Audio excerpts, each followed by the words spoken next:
voters in the FCT will go to the polls to elect chairmen or chairwomen, as the case may be, for the 6 area councils, as well as councillors for the 62 wards in the FCT.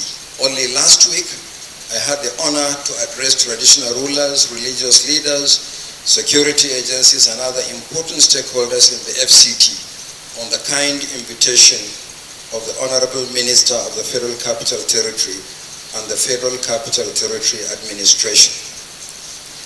As I have said repeatedly, the FCT is the only part of the country where INEC is required by law to conduct local government elections. Elections are therefore conducted regularly and consistently every 3 years, including by-elections, withdrawal of candidates as provided by law. The Commission has published the final list of 473 candidates sponsored by 14 political parties for the elections. In all, 110 candidates, chair and vice chair, are vying for the leadership of the 6 area councils, while 363 candidates are competing for 62 councillorship positions. To state clearly, we are raising alarm that security agencies should begin to invite stakeholders who are using false languages, insightful languages, because these are times that we need to manage the peace we have in the FCT. We cannot allow a mere local government election, area council election to cause breakdown of law and order that will cost Nigerians so much to restore.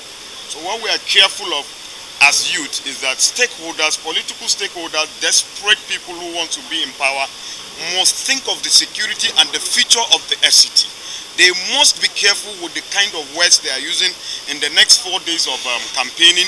Whatever they want to do, they should think about the future and the security of the citizens of FCT. That is what is more important to us.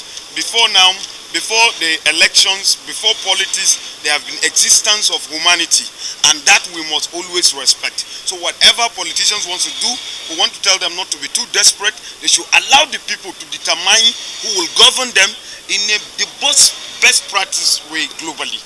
We have seen election over in other countries where there is no need for violence. Anybody who will win election, they should allow whosoever who has emerged, the government of the day or the opposition should not try to force their way into power. The government should also not try to force their candidate to emerge if it's not the will of the people. So the will of the people must be respected. And if we achieve that, I am sure the people will not protest, people will not have any reasons to break down laws and order.